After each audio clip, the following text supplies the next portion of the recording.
네, 시원 특집 전통시장 활전 토론회. 안녕하십니까. 아나운서 김우진입니다. 한 나라의 과거를 보려면 박물관에 가고 현재를 알려면 시장에 가보라는 말이 있습니다. 하지만 지금 전통시장이 우리의 현재를 잘 대변하고 있을까요? 전통시장의 현주소를 짚어보고 활성화를 위한 방안은 어떤 것이 있을지 지혜를 모아보는 시간 마련했습니다. 오늘 자리에 세 분 모셨습니다. 강원도 상인연합회 한도삼 회장, 강원연구원 이영주 박사, 원주 도래미시장 문화관광형시장 육성사업단의 이종욱 단장 자리해 주셨습니다. 어서 오십시오. 안녕하세요. 네, 본격적으로 이야기 나누기 전에 문제점 진단을 위해서 VCR을 하나 준비해뒀습니다. 전통시장 이대로 괜찮은가라는 주제의 VCR인데요. 전통시장이 점점 축소되고 전통시장을 찾지 않는 이유를 시민들에게 물어봤습니다.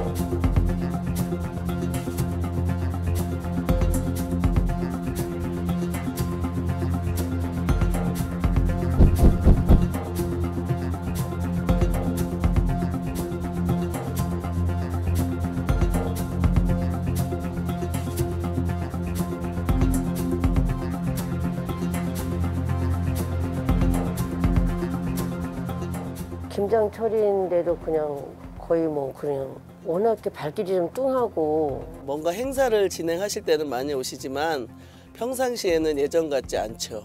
저런 분들이 여기 올 수 있게끔 이제 환경이 좀 조성이 잘 안 돼서 그래서 그런 것도 있는 것 같고요. 보시다시피 너무 없어요. 원인은 여러 가지예요. 대형마트에서 세일을 한다든가 이러면은 아무래도 살기 힘든데 경제 어렵고 이런데 싼 거 찾아가게 되고.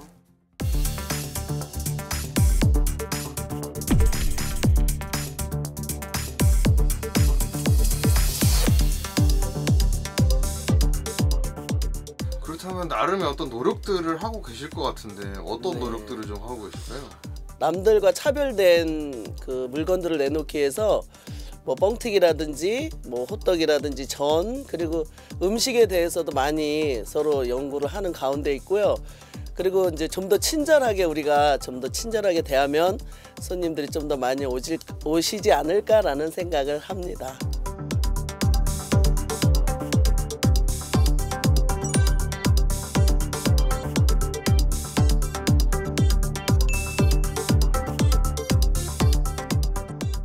평소에 좀 전통시장 좀 다니시나요? 아니요. 아니요. 찾아는 가진 않습니다. 자주 이용은 안 합니다. 다양한 상품을 보기가 어렵지 않나 싶어요. 예. 전통시장 거기 일단 차대기가 나쁘고요. 가서 제가 볼 만한 거는 딱히 없다고 생각해요. 소형마트 많이 자주 이용하는 편이에요. 왜냐면은 채소, 야채, 과일들이 순환이 좀 빠르고 상하지 않기 때문에. 멀기도 하고 마트가 많다 보니까 잘 안 가게 되는 것 같아요. 좀 접근성도 많이 어려운 것 같아요. 젊은 사람들한테는. 시장이라는 게 사실 물건 사러 가거나 뭘 먹으러 가는 건데 대체재가 너무 많고 굳이 찾아갈 이유가 없습니다, 사실.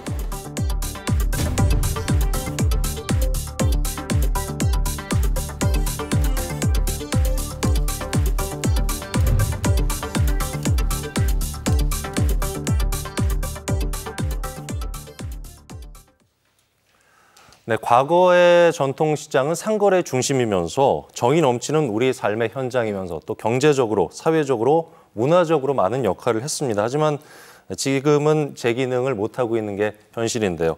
전통시장의 미래를 걱정하는 사람들이 많아졌습니다. 박사님 어떻게 보고 계신지요?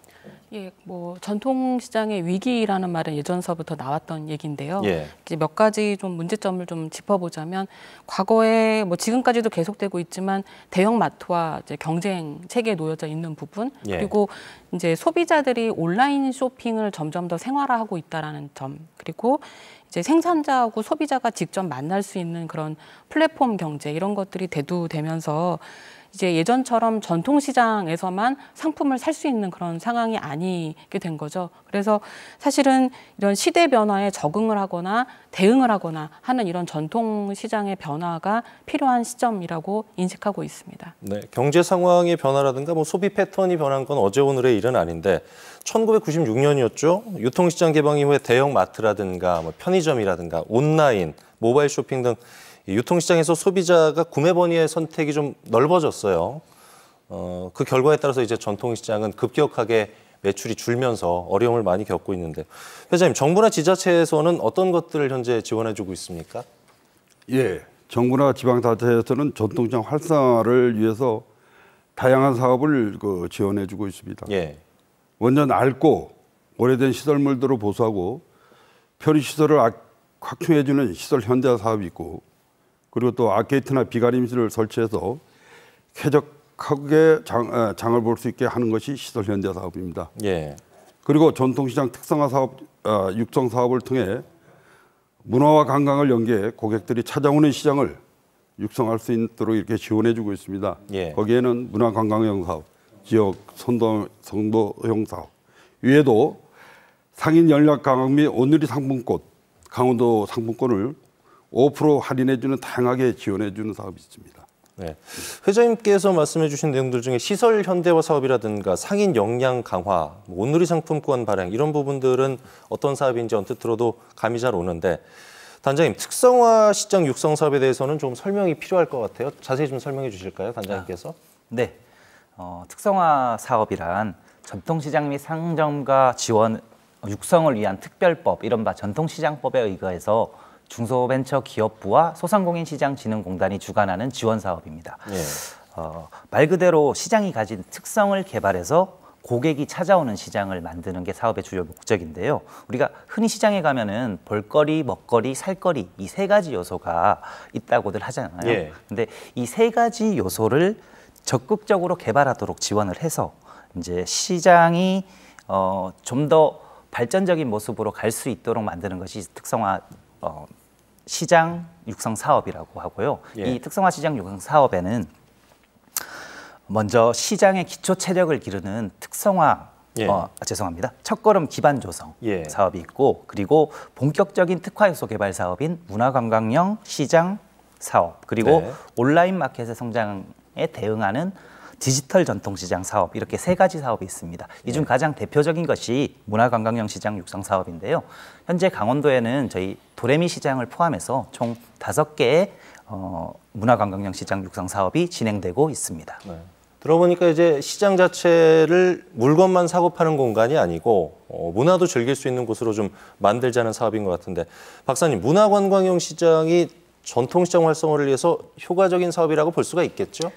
예, 뭐 앞서도 말씀 주셨지만 문화관광형 시장은 사실 시장이 가지고 있는 그런 경제적인 가치뿐만이 아니라 문화적 가치나 관광적 가치 이런 부분들을 좀 들여다보는 그런 정책 사업이고요. 예. 2008년부터 시작이 돼서 강원도에서는 주문진 시장이 가장 먼저 시작을 했고, 여기 이제 춘천, 원주, 강릉으로 이렇게 퍼져 나갔습니다. 근데 이 이름에서도 알 수 있듯이 문화관광형 시장이라는 건 이제 과거에 지역민들이 지역 안에 있는 전통시장을 이용하는 그 부분의 가치뿐만 아니라 문화적으로 관광자원으로 가치 있는 콘텐츠를 만들어서 예. 결국에는 외지 수요의 의존도를 높이고자 하는 그런 정책의 어떤 시발점이었다라고 볼 수가 있습니다. 그래서 시장을 활성화하는 부분에서 이제 특히 외지인들의 영향력을 높인다라는 그런 취지에서는 좀 효과가 있는 사업이라고 볼 수 있겠습니다. 네.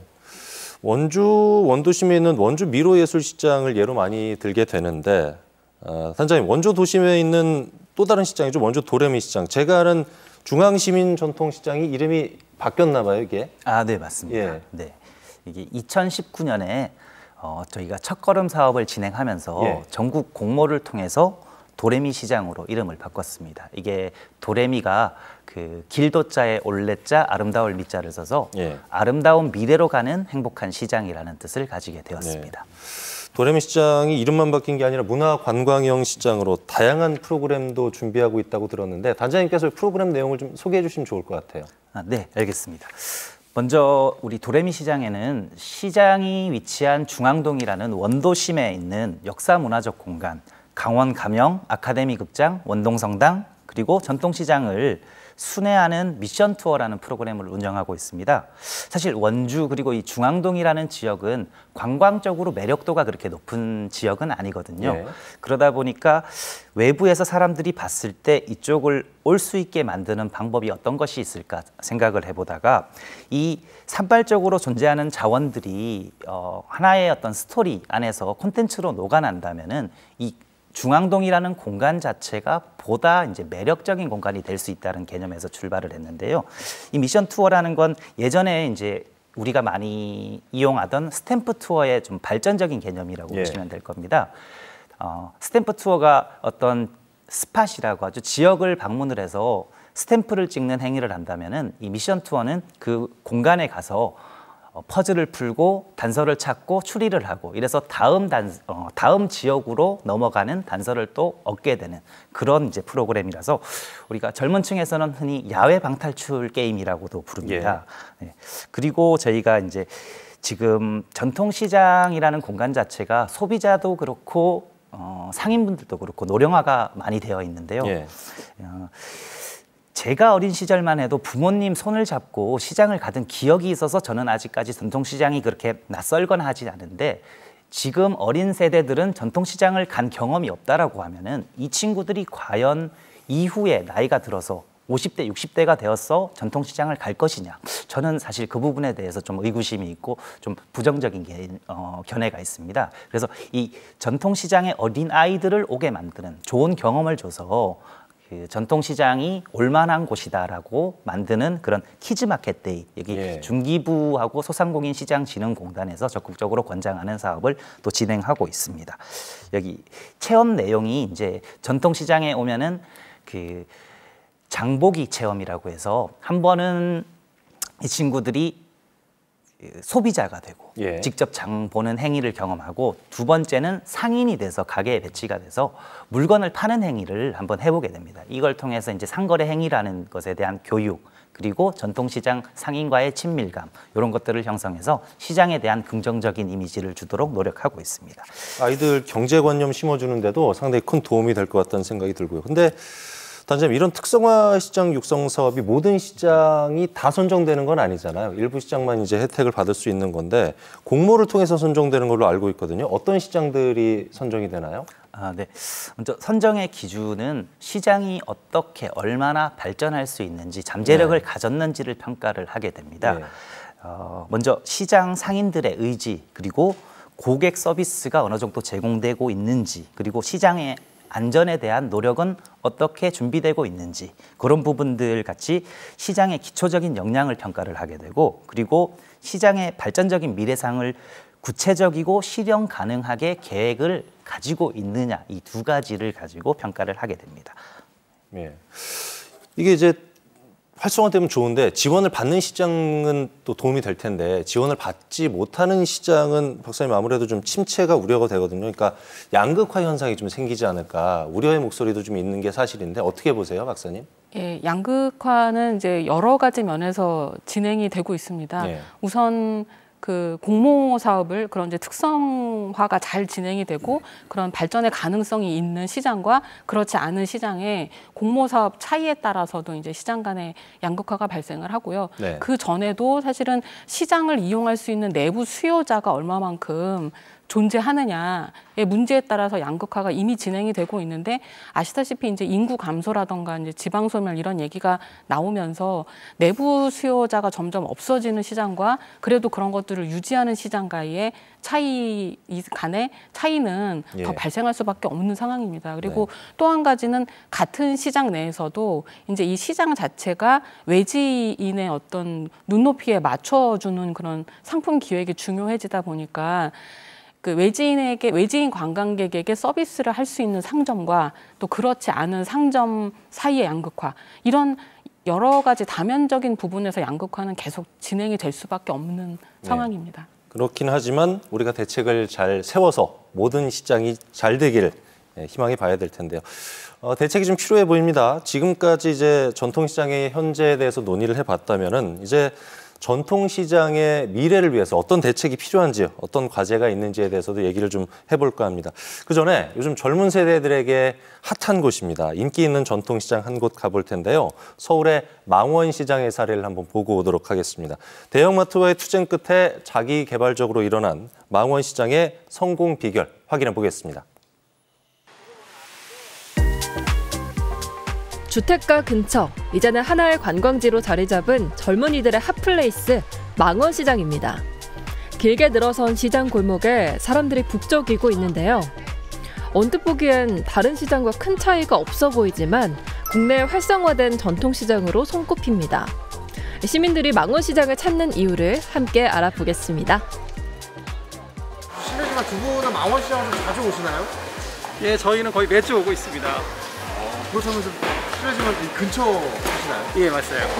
그러니까 저희 핫한 친구들이 올 수 있는 그런 아이템도 많으면서도 그 전통시장에서 얻을 수 있는 그런 싸고 품질 좋은 물건들 그런 것도 많은 게 두 개가 조화가 돼서 사람이 많은 것 같아요. 뭐 동네 마트나 이런 데보다 물건을 약간 저희가 필요한 규모로 싸게 살 수 있어서 좋고요.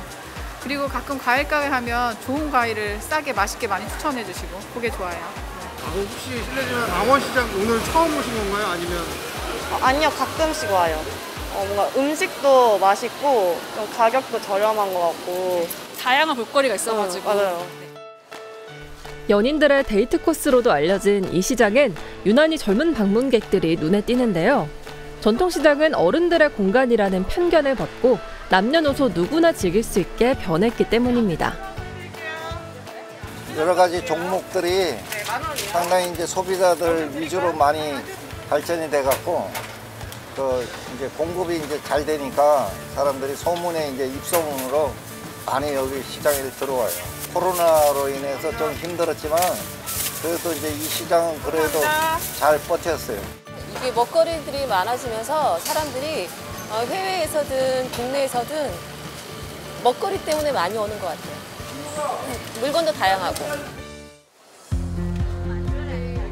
SNS와 방송에서 연예인이 방문하며 유명해진 이유도 있지만 그 외에도 소비자들의 구매 욕구를 충족시키기 위한 상인들의 노력이 있었기에 유명해질 수 있었는데요. 약간 정겨운 느낌이 있는 것 같고 좀 덤도 막 챙겨주시는 것 같고 가격도 더 좋은 것 같아요.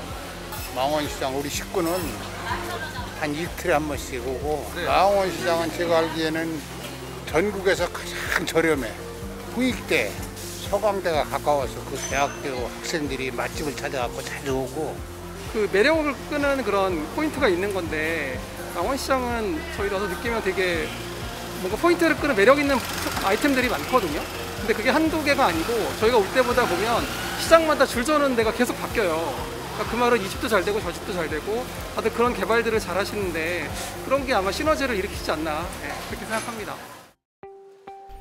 망원시장은 대부분의 가게가 정찰제를 도입해서 소비자들이 가격 흥정으로 느끼는 불편함을 없앴습니다. 가격 옆에 적힌 원산지는 상품에 대한 신뢰도를 높여 소비자가 물건을 구매하는 데 도움을 주는데요. 어머니들의 인식이 재래시장 와서 뭐 막 깎고 그러진 않아요. 지금은 이제 백화점이나 이런 식으로 정찰제 다 아시니까 저희도 장사하기 편해요. 가격 적어놓으면. 이 시장에서 4년째 수산업을 하는 정서진 씨도 정찰제를 시행하고 나서 상품을 판매할 때 더 편리함을 느꼈다고 합니다.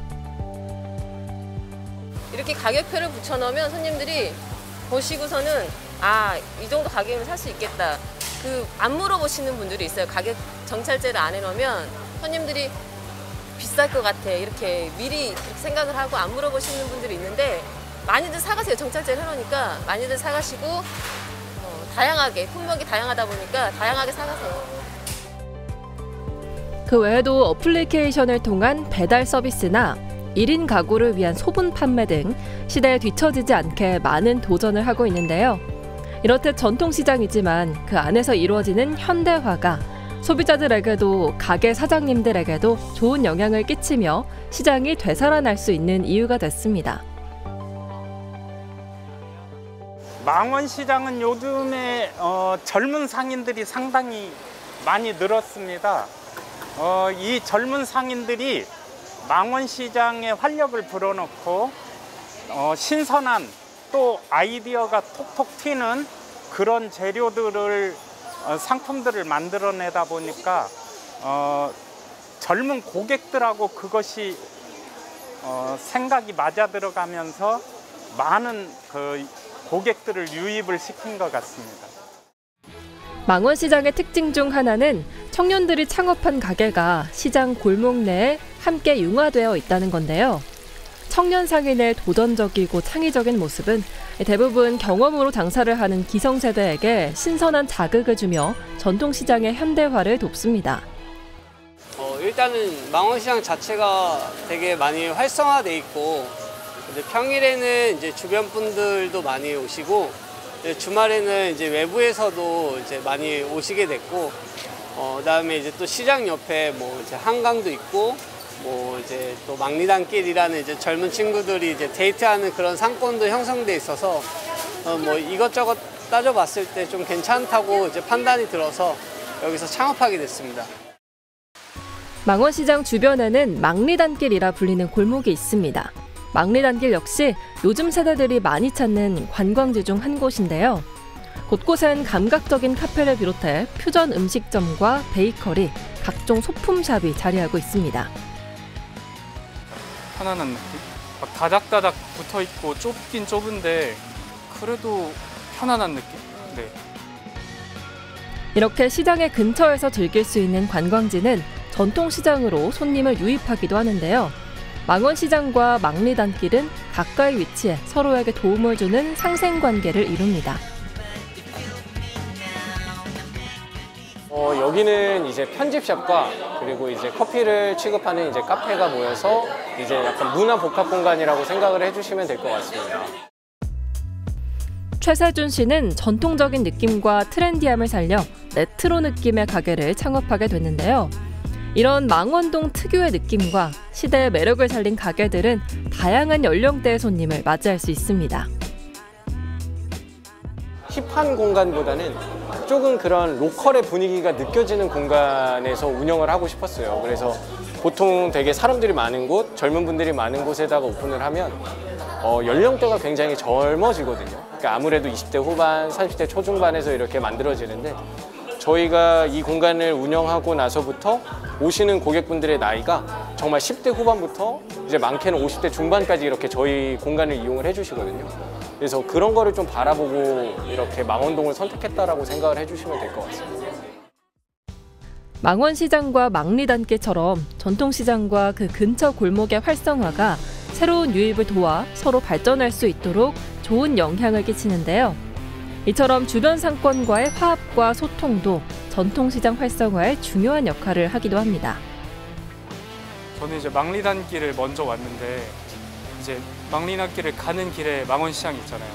그래서 한 번 더 둘러보게 되고, 가기 전에 한 번 더 여기 시장이 있었네? 약간 이렇게 둘러보는 그런 것 때문에 좀 시너지 효과가 그것 때문에 있는 것 같아요. 쉽게 얘기하면 시장을 이용하시는 이제 저희 뭐 어르신들이나 아니면은 나이가 있으신 분들도 이런 젊은 공간을 운영하는 이런 사업장에서 뭔가 이렇게 거리낌 없이 막 들어갈 수 있는 그런 환경들이 되게 좋은 것 같더라고요. 젊은 층부터 좀 어르신들까지 이렇게 많이 섞여 있는 문화복합 공간이라고 저는 생각을 해서, 그래서 약간 시너지 효과가 되게 많이 발생하는 것 같습니다. 전통시장이라고 하면 온갖 물건들을 다 살 수 있어야 되거든요. 그런데 만약에 내가 망원시장에 와서 살 물건이 없다라고 했을 때는 그만큼 고객들에게 그걸 충족을 못 시켜주기 때문에 그것이 나중에는 독이 될 수 있다 생각을 합니다. 그래서 다른 시장들이 노력해야 된다고 한다면은 이렇게 젊은 상인들이 들어와서 활력도 불어넣어야 되지만 다양한 물건들이 공존할 수 있게 어느 한 개, 두 개의 업체들이 잘 되는 것보다 골고루 다 잘 될 수 있게 서로 도와줬으면 좋겠습니다. 전통시장이 다시 살아나려면 지금까지와는 다른 변화가 필요한 시점입니다. 전통시장을 활성화하기 위해서는 상인들의 연합과 선한 경쟁이 필요한데요. 먼저는 상인들 간의 소통이 되어야 한다고 합니다. 서로에게 힘을 실어주고 하나로 뭉치는 모습을 바라봅니다. 네, 망원시장은 전통시장 가운데서도 소형 전통시장 중에 하나입니다. 작은 시장 옆에 불과 600m밖에 떨어지지 않은 지역에 대형 마트가 입점이 돼 있는데요. 망원시장이 하지만 이런 어려움을 극복하고 잘 된 이유는 상인 여러분들이 똘똘 뭉쳐서 많은 노력을 했기 때문이 아닐까 싶은데요. 박사님, 전통시장이 활성화되려면 무엇보다 그 주체인 상인분들이 잘 뭉쳐서 노력을 많이 해야 되겠죠? 예, 뭐 적극적인 참여가 필요한 건 이제 당연한 어떤 이제 모습이라고 생각하는데요. 예. 한 가지 좀 간과하지 말아야 될 부분들은 협력과 참여를 하는 그런 방향 설정이 중요하다라고 생각합니다. 네. 무엇보다 이제 코로나19 이후에 사실은 많은 그 모든 부문에서 뉴노멀이 자리 잡고 있고 상거래 차원에서도 이제 새로운 표준들이 만들어지고 있기 때문에 그런 부분에 상인들이 얼마나 대처를 할 수 있느냐, 그러니까 협력과 참여를 하기 전에 그런 방향을 설정하는 부분이 무엇보다 중요하다라고 생각합니다. 그래서 우리 이 시장에 올 수 있는 수요자가 정말 누구인지, 핵심 고객층이 누구인지에 따라서 좀 더 냉정하게 평가하고 그 부분에 맞는 어떤 협력이나 참여를 판단하는 게 중요하겠다고 생각합니다. 네, 시장의 변화라든가 구매자의 의도 이런 것들을 잘 파악을 해서 방향 설정을 잘 해야 된다는 말씀이셨고요. 시장 상인을 대표해서 나오신 한도삼 회장님은 이 부분에 있어서는 어떻게 보고 계세요? 네, 저도 같은 그 생각입니다. 상인은 시장의 주인이고요. 예. 그리고 시장 활성화의 주역입니다. 따라서 정부 및 지방자치단체에서 아무리 예산을 지원해서 최신식으로 시설을 바꾼다 하더라도 상인들의 의지가 없으면 개선할 수가 없다고 봅니다. 예. 지원 사업이 계속 이어지는 것도 아니잖아요. 예. 예. 그래서 정부나 지자체에서 전통시장 지원을 받을 때 상인들이 더욱 노력하고 경쟁력을 갖춰서 소비자의 눈높이에 맞는 서비스와 가격을 고객을 맞이하는 게 중요하다고 보겠습니다. 상인들의 결속력을 높여야 될 거고 또 전통시장을 떠난 고객들을 많이 불러 모아야 된다는 생각이 드는데 그러려면은 단장님 소비자의 기호 욕구에 좀 부응해야 된다는 생각도 들고요. 손님을 불러 모으는 전통시장이 되기 위해서는 여러 가지 노력들이 좀 많이 필요할 것 같아요. 어떻게 보세요? 네, 맞습니다. 먼저 소비자의 기호와 욕구에 맞추기 위해서 소비자가 원하는 것, 이게 예전에 시장은 사실 상인 중심의 정보 전달 체계를 가지고 있었거든요. 네. 가격이라든지 원산지라든지 이런 부분의 정보 전달이 명확하게 이루어지지 않다 보니 소비자가 이제 상품에 대한 신뢰성을 가지기가 좀 힘든 구조였습니다. 하지만 지금은 이 전통시장 지원 사업 및 공단 그리고 중기부의 의지 때문에 지속적으로 변화가 일어나고 있고 그리고 많은 부분들이 개선이 되었습니다. 하지만 또 소비자의 머릿속에는 아직까지 전통시장이라고 하면은 그 카드 결제가 잘 되지 않고 또 이제 가격이라든지 원산지를 물어봐야 알 수 있는 그런 그런 공간이라고 인식을 하고 있는데요. 그런 부분은 시장이 좀 더 노력을 해서 시간이 지나면 해결될 부분이라고 생각을 하고 그리고 이제 소비자들이 원하는 기호에 맞는 부분이라고 하면은 사실 소비자가 원하는 시장을 방문하는 가장 주요한 먹거리는 그날 저녁상을 차리기 위한 그런 찬거리를 사기 위해서 오시는 분들이 많아요. 예. 그렇다고 하면은 내 자식에게 먹일 수 있는 그런 품질이 괜찮은 또 안전이 보장된 식품을 좀 판매를 할 수 있다. 이게 우리나라에는 좀 부족한 개념인데 미국이라든지 영국이라든지 이런 나라에서는 전통시장에 있는 그 식품을 그 정부 기관에서 품질 관리를 해주거든요. 그러다 보니까 소비자가 신뢰하고 살 수 있는 그리고 마트보다 오히려 더 좋은 상품을 살 수 있다. 이렇게 인식이 되고 있습니다. 우리도 그런 데 발맞춰 가지고 시장이 좋은 양질의 상품을 적정한 가격에 제공할 수 있는 그런 공간이 되어야 되지 않을까 생각을 합니다. 좋은 의견들도 많은 대책을 내주시고 계신데 이렇게 뭐 잘 시행이 되면 참 좋을 것 같은데 전통시장의 활성화가 문제가 없겠죠, 그러면. 하지만 전통시장의 고령화로 인해서 어느 순간에 전통시장이 사라져버리면 이런 노력들, 대책들이 다 무용지물이 되지 않겠습니까? 박사님, 고령화 문제는 어떻게 좀 해결을 해가면 좋을까요?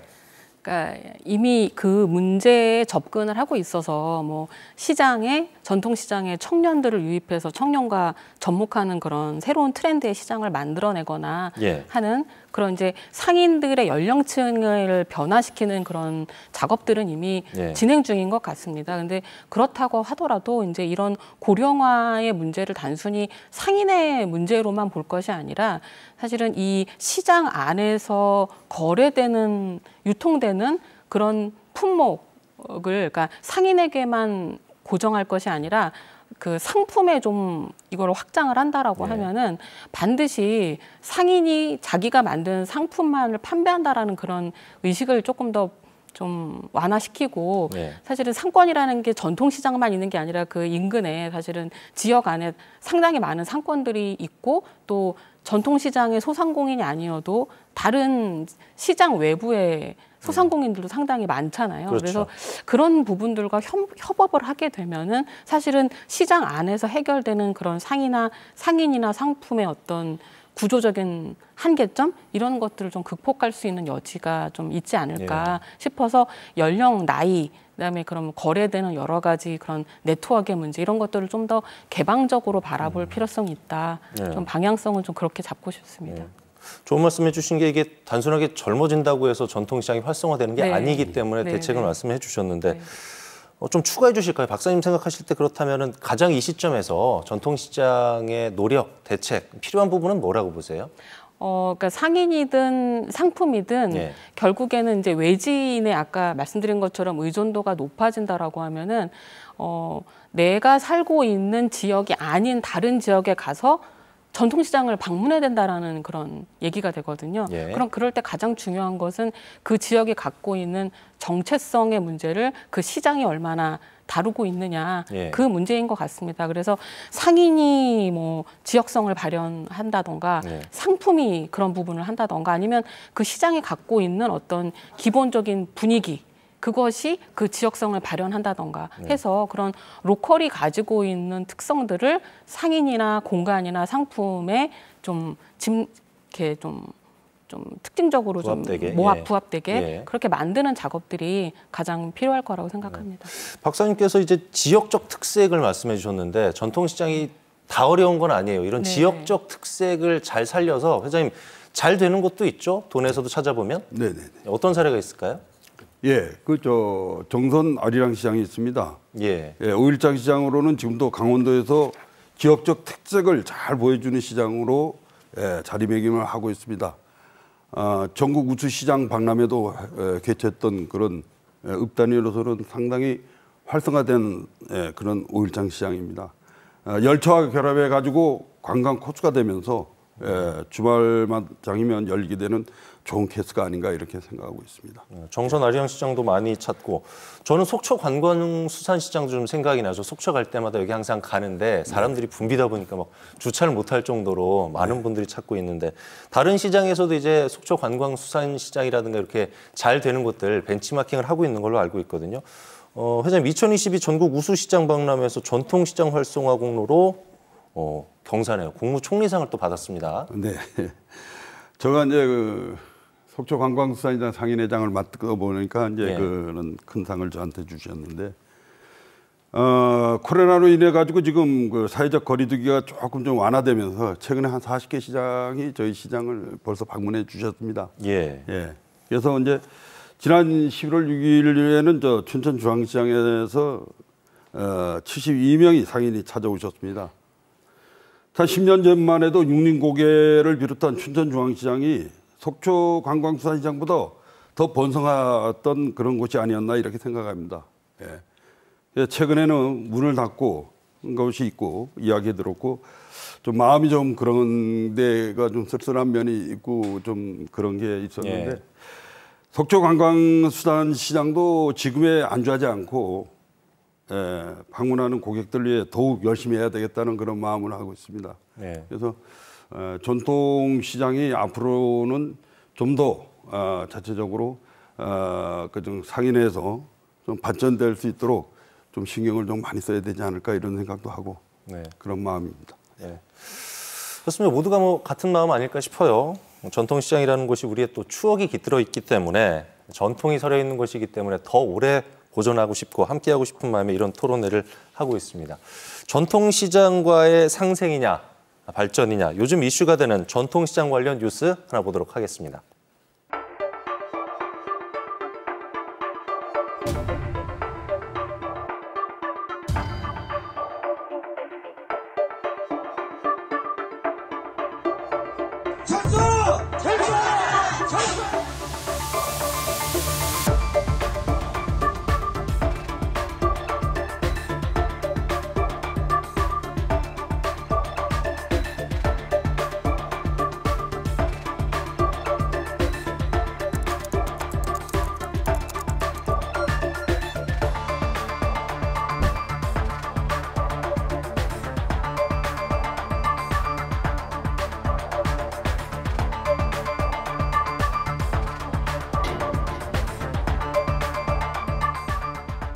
그 시장 여기 일요일 날 근무 안 하는 사람들은 별 타격 없겠지만 저는 일요일 날도 장사를 하거든요. 그나마도 없어지면은 장사 더 타격이 더 크겠지요. 뭐 그냥 가까운 거리에서 그저 조그만큼씩한 필요용품만 사시지 그냥 뭐 대형마트에 가서 다 구입을 하시는 그런 입장이니까 주말에만 좀 문을 닫으셔도 이 재래상인들은 조금 나아지죠.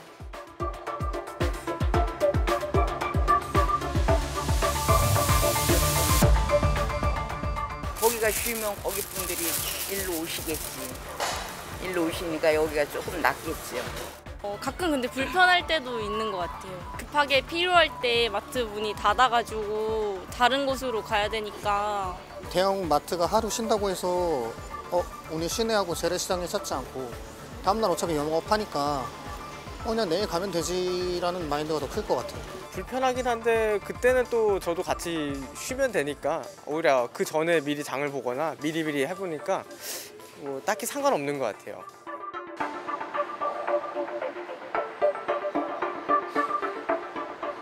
서로 돕고 사는 게 좋죠. 이쪽에서 하루 쉬어주고 이쪽에서 열심히 또 하고 이쪽에서도 그렇게. 좀 뭔가 사람들이 전통시장 안 오고 마트만 갈 것 같은데요. 그건 안 되지. 전통시장을 살리려면은 2번이라도 놀아야지.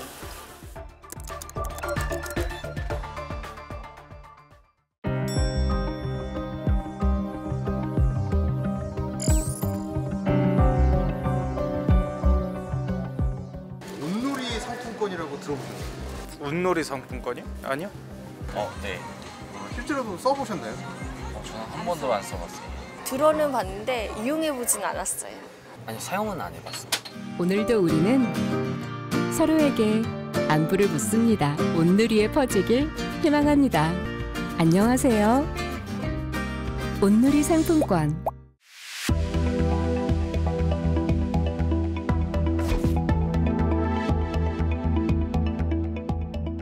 구하기도 어려워서 그렇고 뭐 쉽게 수중이 안 들어와서 그런 게 제일 큰 것 같아요. 이게 빨리 품절이 되다 보니까 구입하기가 힘들더라고요. 사실 특별한 장점은 없는 것 같아요. 뭐 카드 쓰는 거나 다름이 없으니까. 재래시장에서만 이용할 수 있으니까 꼭 재래시장에만 사용한다는 점이 좀 불편했어요.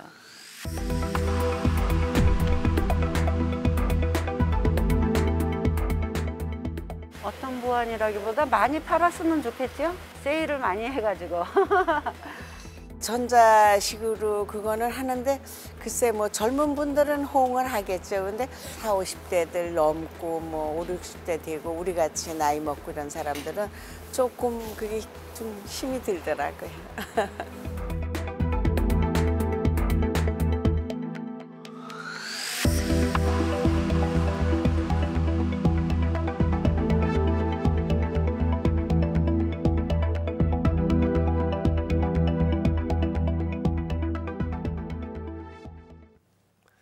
네, 현재 유통산업발전법에 따라서 대형마트는 월 2회 의무적으로 휴업을 해야 됩니다. 전통시장과의 상생을 위해서 시작이 됐지만은 효과가 미비하다는 의견이 좀 있죠. 최근에 대형마트 의무 휴업 폐지가 뜨거운 이슈로 떠오르고 있습니다. 단장님, 이 쟁점에 대해서는 어떻게 보세요? 네. 2012년부터 대형마트 의무 휴업이 시행된 지 벌써 10년이 지났습니다.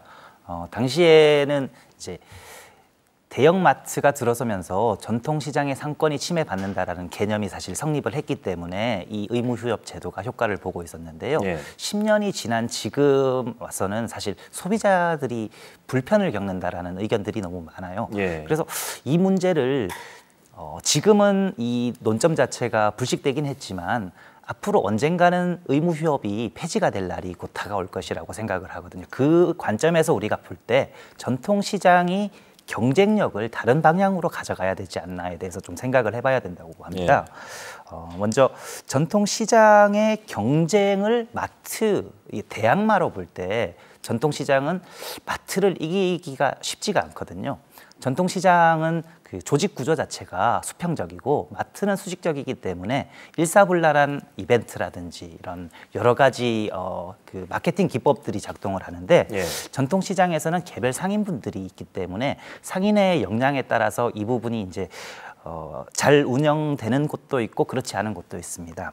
그러다 보니까 우리가 마트에 맞춰가지고 가는 전략을 좀 수정을 해야 되고 그러기 위해서는 아까 이제 박사님이 말씀하신 것처럼 로컬, 지역성이라는 개념을 좀 더 강화를 해야 되는 부분 그리고 전통시장이 예전에 보면은 이게 장날이라고 해서 사람과 사람이 모이는 공간이었거든요. 이제 막걸리를 한 잔 받아가지고 술도 하시고 또 직접 생산한 물품을 가지고 팔고 또 정보도 교환하고 그런 커뮤니티 공간으로의 전환도 한번 생각을 해봐야 할 때가 아닌가 싶습니다.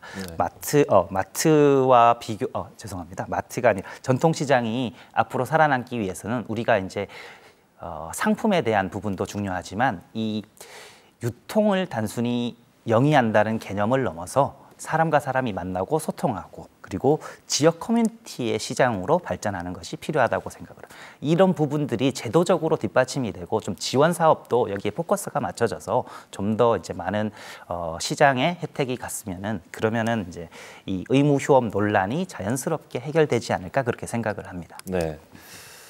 또 하나의 쟁점이 있습니다. 온누리 상품권 관련해서 언급을 좀 해야 될 것 같은데요. 이게 온누리 상품권 발행은 들었지만 사용처가 너무 적다 이런 지적이 있거든요.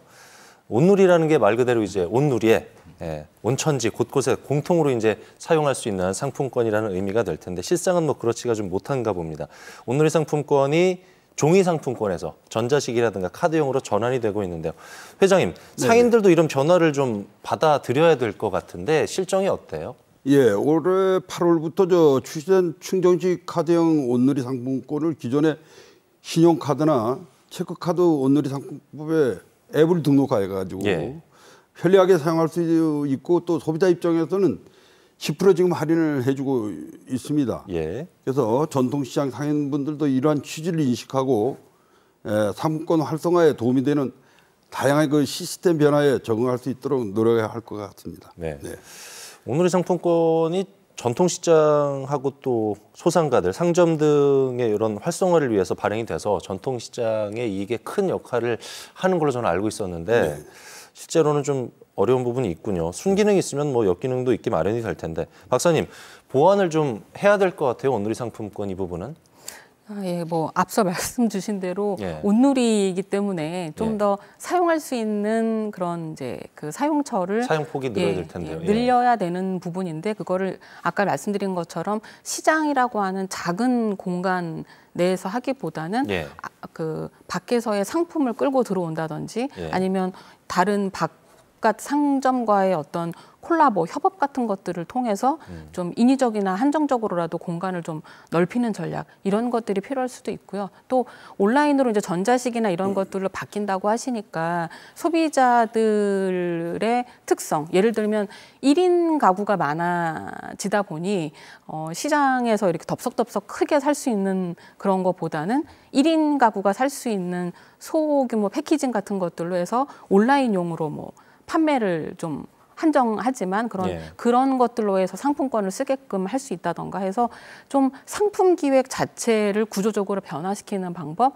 이런 것들도 온라인 상품권 이 온누리 상품권을 좀 더 활성화시킬 수 있는 방법 중에 하나라고 생각합니다. 정부가 전통시장 활성화 사업을 시작한 지 어느덧 10년이 되게 갑니다. 이제 전통시장도 좀 변화된 모습을 보여줘야 될 때가 아닌가 싶은데요. 모두가 힘을 모아야 될 일이겠죠. 시장 상인 대표하는 입장에서 상인 회장님께서 바라시는 점은 어떤 것들이 있을까요? 예, 전통시장의 발전을 위해서는 지난 10년간 각종 활성화 사업을 지원해 주신 정부의 이 자리에서 빌어 감사의 말씀을 드리겠습니다. 그동안 전통시장은 열악한 환경과 재정으로 인하여 정부의 지원 사업에 의존해 왔던 것은 사실입니다. 그러나 앞으로는 변화하는 소비자의 트렌드에 맞춰 대형마트와 경쟁력 있게 뒤지지 않는 자생력을 키우는 상인 여러분들의 각오 노력이 좀 필요하지 않을까 이렇게 생각하고 있습니다. 그리고 또 우리 상인연합회에서는 각종 상인 교육과 마케팅 홍보, 시설 및 위생 환경 개선, 고객 서비스의 다양한 지원 사업을 하겠습니다. 네, 박사님께서는 어떤 정책이 더 필요하다고 보시는지요? 아마 뭐 전통시장을 지원해주는 지금까지 정책들이 또 많기도 하고 또 계속 지속적으로 추진되어 왔기 때문에 그런 것들이 이제 추가적으로 필요한 정책적으로 좀 들여다봐야 되는 관점들이 몇 개가 있는 것 같습니다. 아까 말씀드린 어떤 그러니까 문화관광형 시장 이런 부분들을 조금 더 규모를 키워서 관광 상권이라는 어떤 정책적 틀 속에서 여러 가지 그런 이익 집단이나 단체들이 참여할 수 있게끔 하는 그런 구조들을 좀 개방형으로 만들어주는 정책적 관점 이런 게 필요할 거고요.